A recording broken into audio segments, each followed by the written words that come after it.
All right, everybody, let's get to it and pull that tarp. My guest today is a journalist, a New York Times bestselling author, Jennifer Keishin Armstrong. Welcome to Everybody Pulls the Tarp, Jennifer.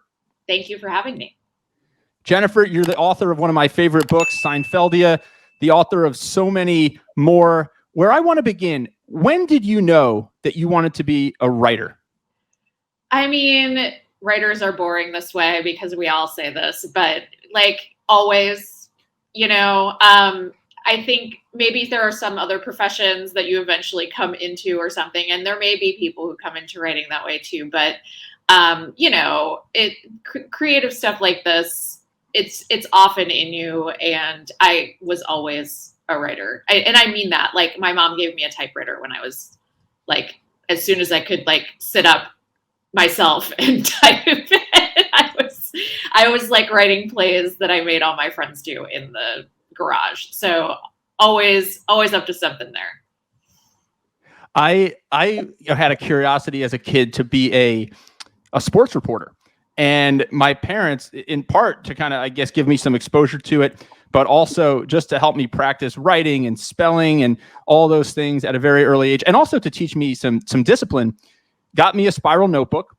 And for the 1993 New York Mets season, they would pull the clippings from the newspaper, and then I would have to write my own recap. Oh, that's so cute.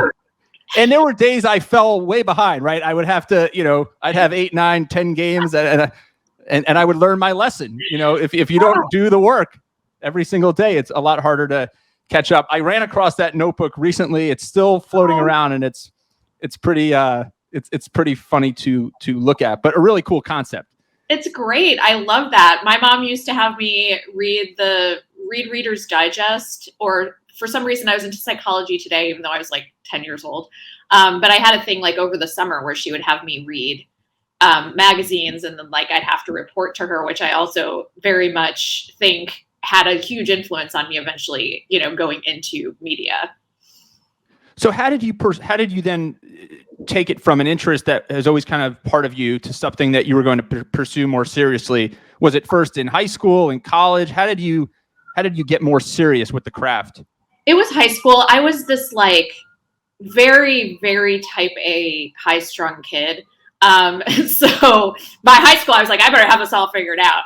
And I went to journalism camp, which is a very nerdy thing. Every time I say it out loud, people laugh. And I'm like, no, this was a real thing.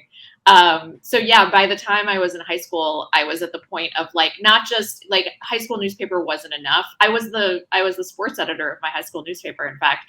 But like, that wasn't enough for me. I had to go, I already felt like I should be at the next level. So I went to this, it was a journalism camp at Ball State University where you'd go in the summer and, you'd kind of like be a specialist in something. Like I did opinion writing, and I have a very formative memory of going to see a movie at the movie theater, and then we'd have to write a review. So it was very much already in that vein of like where I was going ultimately with my career. And I won a little award for it, for my little review.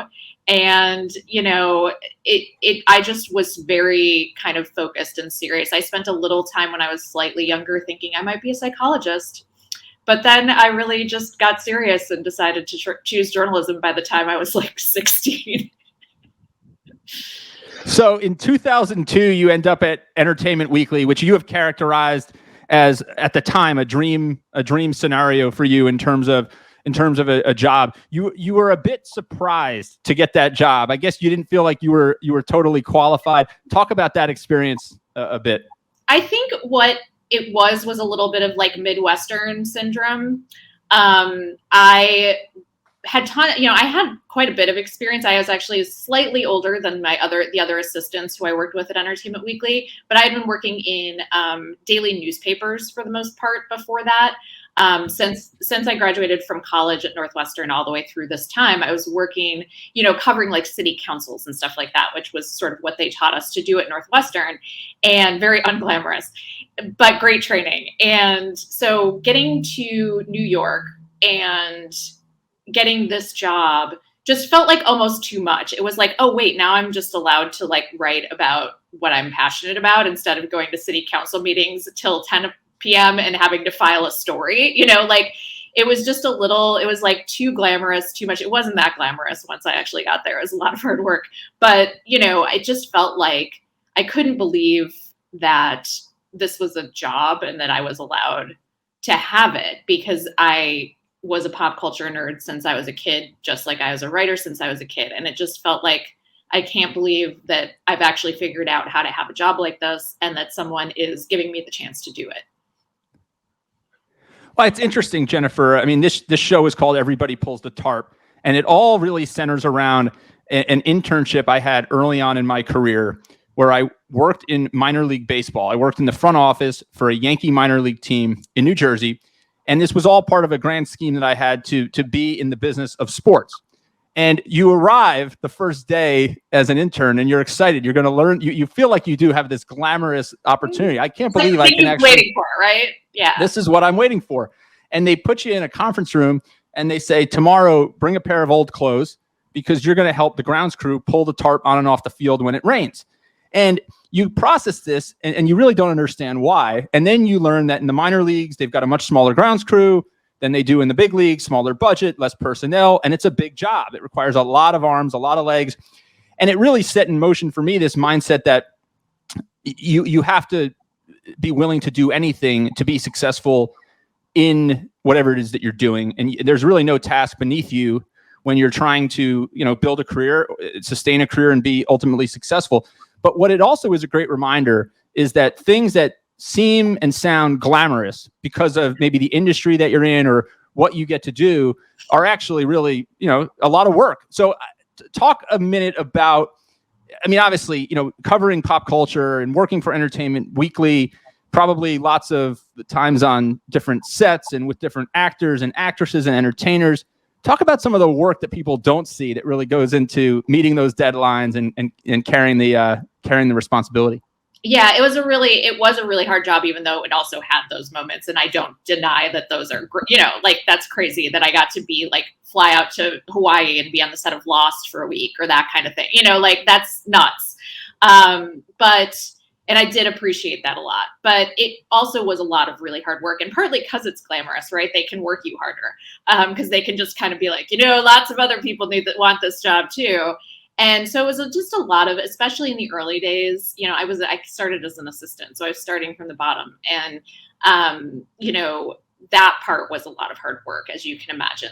It was not only being an assistant, ordering food and things like that for my bosses, but, we did get the chance to write What You Want, but it was juggling that with the more assistant-y duties of filing invoices, and also just, you'd kill yourself if you got the chance to actually write pieces, which meant you're going to stay late. We closed the magazine on Tuesday nights, so we were always there till after midnight on Tuesdays, and then you just start the cycle over again the very next day. You didn't really get to rest. And so I really worked wall to wall I didn't mind it at the time, but I really worked wall to wall to do that. And eventually, by late in the time that I was an assistant, I actually got to do a cover story. It was something special, the first assistant that ever got to do a cover story. It was a fluke. That's how these things happen, but you take what you can. Somebody couldn't do it, I think, because it ended up, the interview was going to be between Christmas and New Year's, and the more senior staffer was like, no thanks, don't want to do that. And so I got to fly out and spend some time with Nick Lachey and Jessica Simpson at the height of their fame, when they had a reality show that was really, really hot. And so I just said, that's fine, I will go, it doesn't matter to me. And I did have a Christmas, but I think I had to fly out right after that and spend between Christmas and New Year's with them. And I was like, of course. And that was how I got my first cover story. So it's and you're always kind of working hard to get the other grind stuff done so that you can have those moments of when the opportunity comes, getting able to do that and seize it. I think that's such an important point, Jennifer. People ask me all the time. They say, Andrew, you're this pull the tarp guy. So how do I get all the things that I need to done so that I can do all of these kind of extra things that essentially make the difference? It's hard. And what I tell people a lot of times is you've got to find a way. And a lot of times success is powered in those extra hours. And You get your core work done, and then you've got to figure out how to work everything else in and essentially make a down payment on your future success. So for you, Entertainment Weekly, when do you start getting into some of the more longer form reporting and writing? Because the books that you write, are much deeper reporting than I guess you would see in Entertainment Weekly. Talk about that for a moment. Yeah. From there, like I moved up at Entertainment Weekly, and after doing that cover story and stuff, so I was like regularly doing, feature stories and cover stories there for several years, for many, many years after that. And while I was there, this is actually very germane to what we were just talking about. I was approached through various means I won't get into, but like through connections. I was approached by a major publisher looking for somebody to write a book about the 1950s Mickey Mouse Club. And, I was not alive in the 1950s, but I kind of knew what the Mickey Mouse Club was. And I just thought like, this was a dream of mine. Since I was that little kid with the typewriter, it was a dream of mine to write books. And I had been trying to write novels on my own and had not been successful so far in getting those published. So this was a dream. And it came in a different form than I had sort of envisioned it originally. And I just thought, well, I'm not going to say no. So I was like, I'm Googling 1950s Mickey Mouse Club, and I'm figuring out what's going on here, and kind of had to interview a little bit for that job. But, the fact that I at least was an entertainment reporter, I had written a lot about Disney stars at that time. So like Miley Cyrus, Selena Gomez, those kinds of people. So it wasn't totally crazy. And I just said, yes, let's figure this out. I don't know how to write a book. I don't know the Mickey Mouse Club, but let's do it. And I sort of figured it out as I went, and I certainly made a lot of mistakes. But that was actually my first book.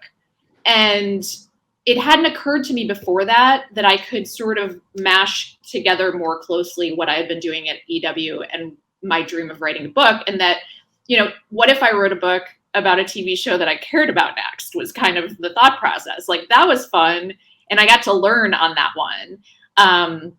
This time, what if I figured out, a show that really meant something to me and had a story to tell that I was excited about? And then that was how I ended up pitching a book about the Mary Tyler Moore Show that became kind of like what I think of as my real first book. Like, that was the passion project that had everything that I wanted in it.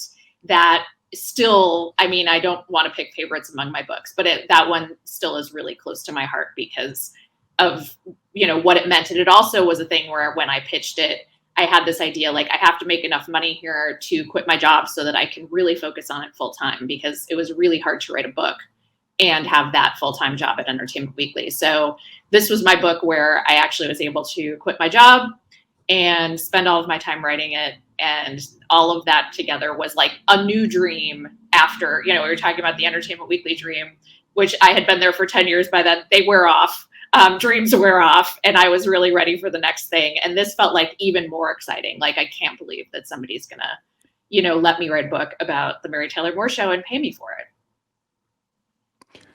So you talked a little bit there about like the idea for that book. Like, where else did the ideas come from? Did you literally just say, I'm going to write books on things that I have interest in and curiosity? Is that? It was that, and it was like this idea of like, that book really gave me the idea of the format, right? Of like, oh, what if it's just one TV show and I write kind of a biography of it, essentially. Have the skills and even some of the connections to do that, because I've been working at Entertainment Weekly for 10 years, right? I've been talking to actors and producers and people like that. I know how Hollywood works. I know a lot about television history by now, because TV was my beat at Entertainment Weekly. So like, there's a lot going on. And what really sparked it for me was, obviously I'm looking for an idea, but when I was at EW, a huge part of what I did in the TV department was kind of like women in television, or like women in comedy, a lot of that stuff. And particularly the rise of Tina Fey. At the time, like, this was when 30 Rock was on. She was doing the Sarah Palin impression that like threw the election and, the whole thing.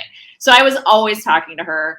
And she was a huge story at the time. And she, along with several other women that I also talked to at this time, Mindy Kaling, Amy Schumer, Julia Louis-Dreyfus, like over and over again, they would bring up the Mary Tyler Moore Show as like their inspiration. Like Tina literally like looked at the Mary Tyler Moore Show pilot and wrote, like, that's how she wrote the 30 Rock pilot, was she modeled it on that. So like, is this obvious? And I just thought that's so interesting. There's still such a presence of this show from the 70s. And obviously we know it's iconic in terms of just, you know, the depiction of independent single women on television, all of that stuff. And I was like when I was a little girl, it was already like ending around the time, you know, like I wasn't born when it started, but so it's a little confusing, but I think I was watching reruns and I got obsessed with it when I was a little girl, and I would like dress up as Mary and Rhoda. So I had this kind of like, there was a lot going, right? It's like,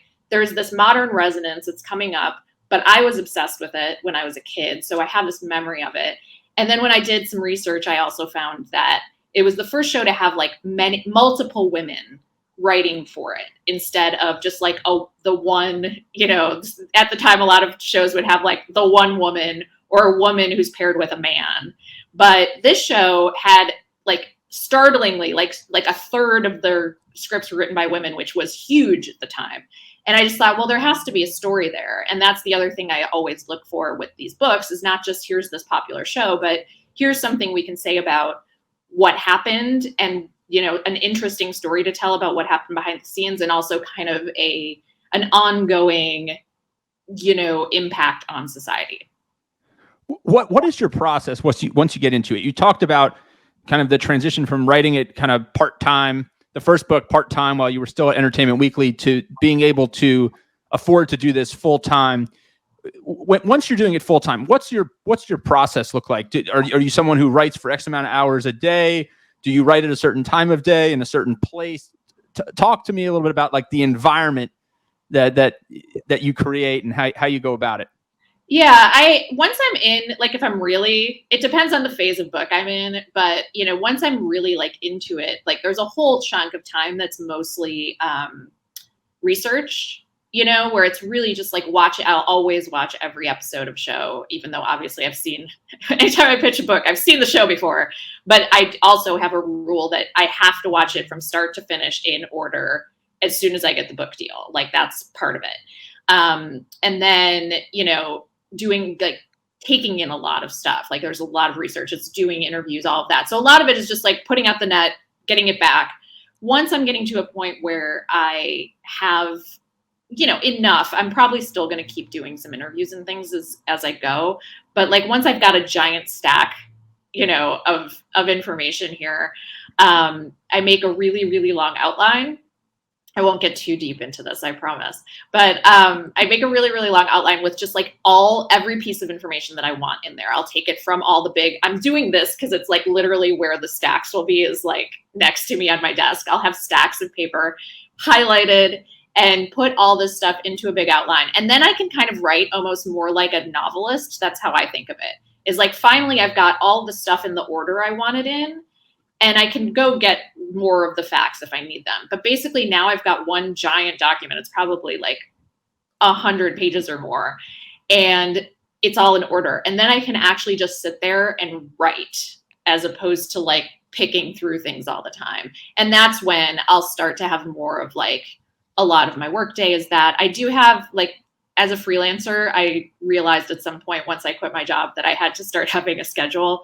Otherwise I was just like, and that's not to say I don't go off of it sometimes and write at night, but I really tried to rein it in a little and make a 10 to 6 workday for myself with a break in the middle, and might go a little bit late at night if I feel like it. But this way it's like, it had to be way more contained. And so that I'm like actually, you know, seeing my partner and we're eating dinner together and things like that. Cause it can just, when you've got a book going, like it's always there. So it's hard to resist at times because you can always be writing it.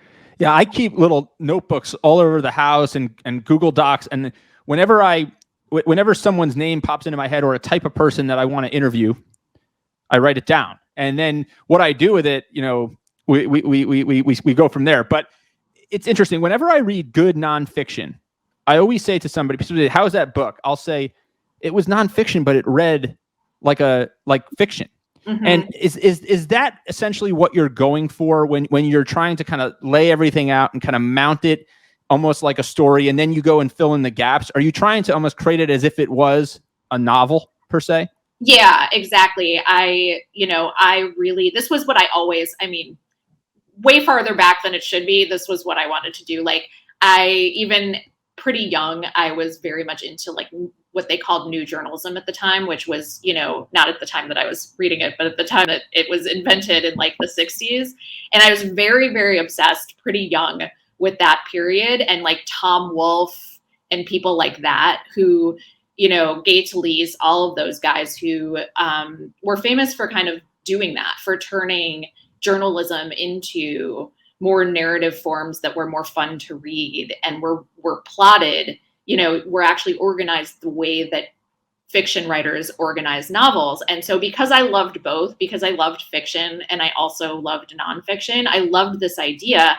And pretty early, even when I was a newspaper reporter, I'm sure this was very annoying to my editors, but I was always trying to pitch these stories, and I did it a few times, long stories, like multiple part kind of deals and all that, where I could really hang out for a while, get to know people, interview them in depth, and write these pieces that would feel a little bit more like fiction. It was something I was always trying to do, and this was where I could finally do that. And I try to think of even like, to the point of, I know this will never happen, but I still try to write them like Seinfeld. Yeah, I tried to write it like, if a person for some reason had never seen Seinfeld, but for some reason also still wanted to read my book, I want them to be able to read it as if it's a book about these people who made a television show. As like a novel about some crazy guys who made a TV show is what I'm trying to write there. While, of course, the annoying part is you have to actually stick to truth. That is the challenging part of doing this.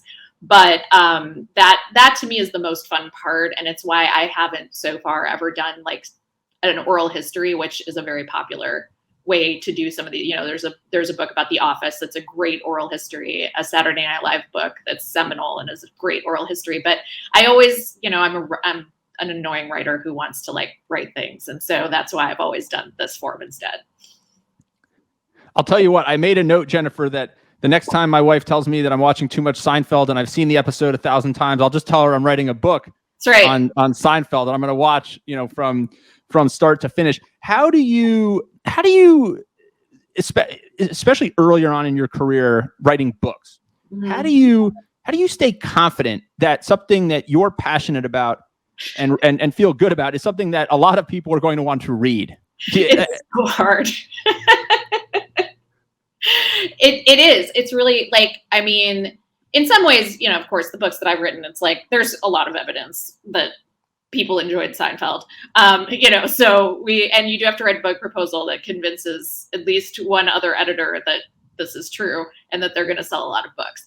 But I still I just worry about everything about this, right? Whether it's the subject matter itself or like my take on it, or do I have enough? Like, there's always a point. And I love to tell people this so that if you go to write a book in the future, you know that this is always going to happen. Like, I've written 7 books now, and I'm confident it will happen on my 8th as well, that about half to 3/4 of the way through the process, you're like, nope, it's not going to happen. I'm going to have to give back the money, and I don't have enough. This isn't good enough. This is not it.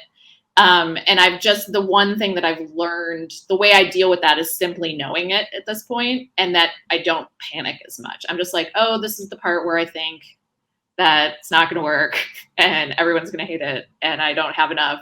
And then you just sort of have to keep going through it, and it turns out okay. But there's always, no matter, I think that just happens when you write a book. It's such a long process that every person who's ever written any kind of book goes through a period of just thinking like, nope. The problem is that it's hard to really know, especially if nobody's waiting for it. If you don't have a contract, it's hard to know if you should throw in the towel because you're right, or if you just need to power through it. That's the part that's really hard. What about the self-promotional piece of it, right? Like whenever you're a creator, so much of the responsibility for building your audience and growing that following really resides with you, right? I mean, obviously publishers have publicists, internal and external, and there's a variety of different ways to do that. But a lot of creators and authors that I talk to say it's when you have to transition into self-promotion mode, it can be very, very uncomfortable. For me, for example, the podcast, I'm not someone who's kind of like predisposed to promoting stuff that I'm doing, right? I like celebrating things that others are doing, but the only way to really grow the podcast is to be out in front and make sure that you're doing everything that you need to grow audience and have a larger impact. How did you navigate that, and how did you reconcile all that? It's hard, I know, and I feel like this might be, I give advice to people about a number of things, but this is something that comes up a lot. And it is hard, and I'm always encouraging people, you do have to kind of push through that resistance a little. And again, I do have a lot of Midwestern syndrome, and like, we don't do that. Like, that's, you're not supposed to be running around talking about how great you are. But you have to do it, is the main thing that I tell people. From a book perspective in particular, publishers used to do a lot more than they do now. And I think everybody's stretched thin. And I try to think of it more as like, I think of it as me doing everything. And if they happen to kick in at some point, great. They're really good at mailing out books to people when I ask them to. That's kind of all I expect. And I don't mean that in a mean way. I just mean like, if they do more, great. But what I expect is that they're going to send out some books when I ask them to. So I really I learned that after my first book when no one did anything. And I was like, I didn't know I was supposed to plan my own party and plan all, so now I do everything. And I think there's a number of ways of thinking about it. One is, like you said, it's sort of like whether you have a podcast or whether you're in publishing, it's like, if you don't do this, first of all, no one's going to, no one cares more than you do about your project. And if you're within the publishing system, I also kind of just as an encouragement say, like, it's going to be really good for your career if you really push this hard, no matter how it does. Like, the publisher is going to notice your efforts, and that has made publishers like me more. And I think it gives me more chances. Even if your book bombs, they're like, oh, but she was great, and they're willing to work with you again. They definitely don't like it if you're not doing anything. So that is an enticement.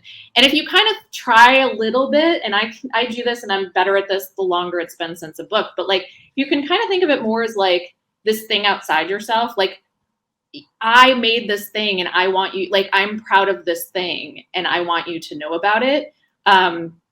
Another way a friend recently mentioned of thinking about it is just like, people are always posting pictures of their babies. There's no reason you can't post a picture of your book.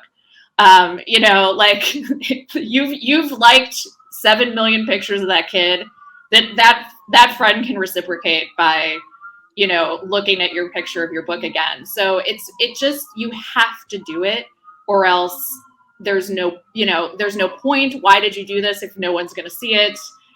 Don't you want to be able to do more of it? You just have to think about that stuff, and also find ways that you feel comfortable with it. Like, we all have different comfort zones, and some of us are good at talking and some of us aren't. Some of us are good in front of people, some of us aren't. So just find those places that you feel comfortable and kind of do it there, and think of them as your babies that you're, telling the world about, instead of it being, don't think of it as about you. Think of it as, you want the world to know. Like, you make a podcast and then you can be like, look at the amazing people that I have talked to.